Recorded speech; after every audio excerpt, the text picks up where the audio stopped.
200 छात्रों पर हुए लाठीचार्ज को लेकर के अब हाई कोर्ट ने केंद्र सरकार को और साथ ही दिल्ली पुलिस को नोटिस भेज दिया है। दूसरी तरफ अब ये जो प्रदर्शन है और बड़ा होता जा रहा है, क्या कुछ चल रहा है, नोटिस क्या भेजा गया है, महिमा से जानते हैं। क्योंकि एक तरफ लाठीचार्ज पर सीजीआई ने बोलने से मना किया और अब दिल्ली हाई कोर्ट। बिल्कुल, एक दिन पहले ही खबर सामने आई थी कि सुप्रीम कोर्ट में जो सीजीआई हैं उन्होंने कहा था कि हमारा वक्त मत बर्बाद करिए, हमारे पास इन सब मामलों को सुनने का टाइम नहीं है।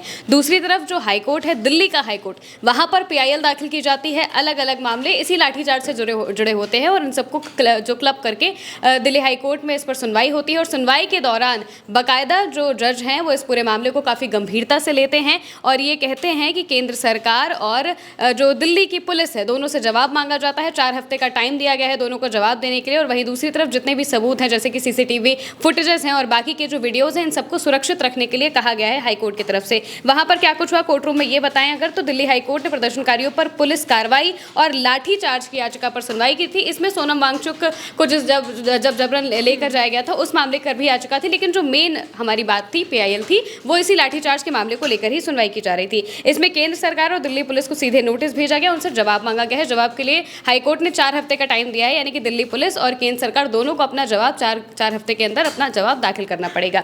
हाईकोर्ट ने सीसीटीवी, बॉडी कैम फुटेज और दूसरे रिकॉर्ड सुरक्षित रखने का निर्देश दिया है। अदालत ने 4 हफ्ते में जवाब मांगा है और इसके अलावा इस मामले को दिल्ली हाईकोर्ट के चीफ जस्टिस देवेंद्र उपाध्याय और जस्टिस तेजस कारिया की बेंच ने सुना था। याचिकाकर्ता ने पुलिस की लाठीचार्ज और जंतर मंतर से सोनम वांगचुक को जबरन हटाने जाने की याचिका जो है वो दाखिल की थी और इसको लेकर वकीलों ने अदालत से कहा कि पुलिस की कार्रवाई संवैधानिक नहीं थी। जिस तरीके से पुलिस ने छात्रों पर लाठीचार्ज किया, उन पर आंसू गैस के गोले दागे और जिस बेरहमी से उन्हें मारा पीटा, इसको लेकर ही याचिका दायर की गई थी। और इसको लेकर जो वकील हैं उन्होंने अपनी जो बातचीत है उसमें क्या कहा वो भी बताते हैं। वकील हरिहरन कहते हैं कि जब जंतर मंतर पर छात्रों ने शांतिपूर्ण प्रदर्शन शुरू किया तो ये सभा अपने संवैधानिक अधिकारों और स्वतंत्रताओं के प्रयोग का हिस्सा थी। इसमें शांतिपूर्ण ढंग से इकट्ठा होने का अधिकार, राजनीतिक जुड़ाव की स्वतंत्रता और व्यक्तिगत गरिमा और शारीरिक अखंडता का संरक्षण शामिल था।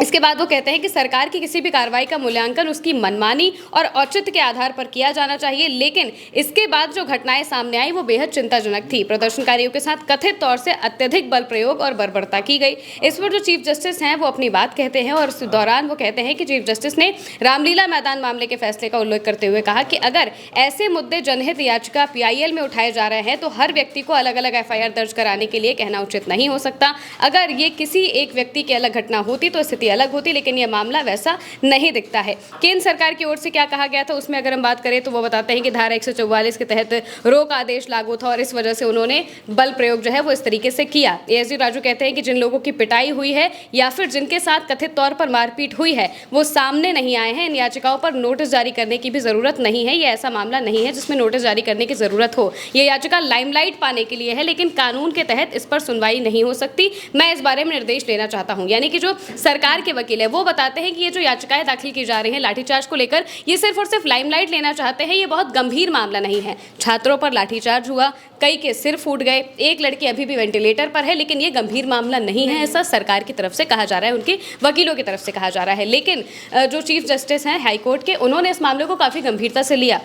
उन्होंने साफ किया कि ये मामला गंभीरता से लेने वाला है। इसमें कोई लाइमलाइट वाली बात उन्होंने बिल्कुल इसका जिक्र नहीं किया और कहा कि ऐसा कुछ भी नहीं है कि इसमें लाइमलाइट वाली बात हो। और इसके बाद जो सरकार है वो कह रही थी कि नोटिस देने की ज़रूरत नहीं है, लेकिन फिर भी हाईकोर्ट की तरफ से नोटिस दिया जाता है, केंद्र सरकार को भी और दिल्ली पुलिस को भी नोटिस दिया जाता है। इससे एक दिन पहले हमने आपको खबर बताई थी कि सुप्रीम कोर्ट में जब इसको लेकर पीआईएल दाखिल की जाती है और जो वकील हैं वो चीफ जस्टिस को वीडियो दिखाने की कोशिश करते हैं। वो बताते हैं कि आप एक बार ये वीडियो देखिए कि किस तरीके से बच्चों को मारा जा रहा है, लेकिन वो कहते हैं कि हमारे पास इन सब का टाइम नहीं है और ये सब चीज़ें करके आप अपना और हमारा दोनों का टाइम वेस्ट कर रहे हैं, ऐसा मत करिए। अब इस पर सुप्रीम कोर्ट ने जिस तरीके से व्यवहार किया उस पर बहुत लोग नाराज़ हो रहे थे कि बहुत संवेदनशील मामला है, जिस तरीके से छात्रों की पिटाई हुई ऐसा नहीं होना चाहिए था। लेकिन इस पर अगर सुप्रीम कोर्ट ऐसा जवाब देगा तो जो पीड़ित हैं वो आखिर कहाँ जाएंगे। लेकिन हाईकोर्ट में उनकी बात सुनी गई और हाईकोर्ट ने इसको लेकर अभी पीआईएल पर बात की है और इसके बाद सरकार से जवाब भी मांगा है, नोटिस भी दिया है, जो कि बहुत बड़ी बात है। वहीं दूसरी तरफ जब सुप्रीम कोर्ट का ये बयान आया तो अगले ही दिन सुप्रीम कोर्ट में बाकायदा प्रदर्शन हुए। जो सीनियर वकील हैं वो सब एकजुट होकर प्रदर्शन करते हैं सुप्रीम कोर्ट के बाहर। उनका वीडियो सामने आता है, वो संविधान का जो मूल प्रस्तावना है, प्रियम्बल है, उसको पढ़ते हैं, साथ में जो राष्ट्रगान है उसे भी गाते हैं और एक तरीके से विरोध दर्ज करते हैं सुप्रीम कोर्ट में।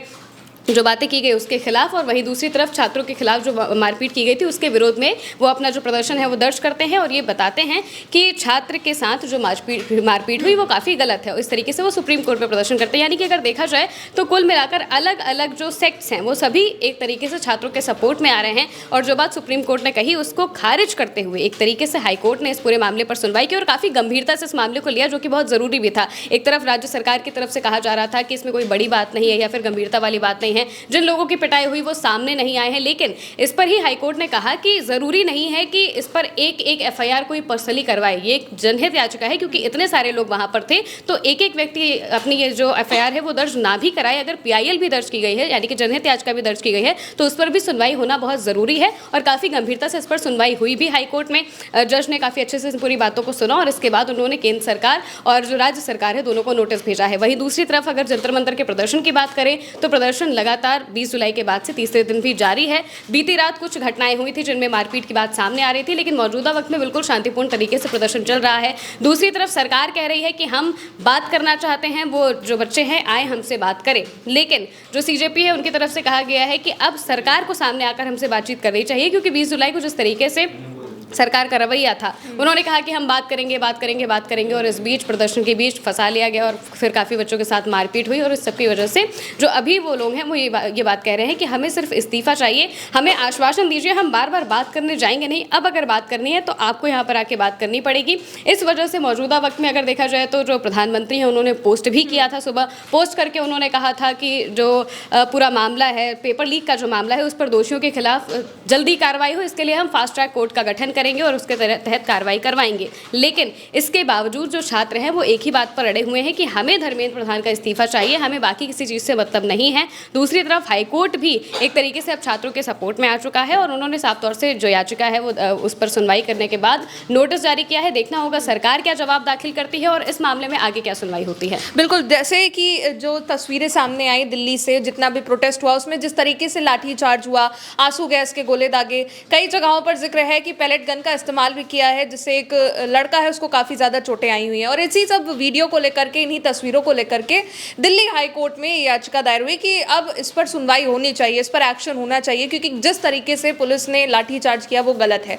और अब इसी के लिए सरकार से भी जवाब मांगा गया और साथ ही दिल्ली पुलिस से भी जवाब मांग लिया गया है। अब आगे क्या होता है उसको लेकर के जो भी अपडेट होगा आप तक पहुंचाते रहेंगे। इस चर्चा में इतना ही। आप देखते रहिए उल्टा चश्मा यूसी। नमस्ते।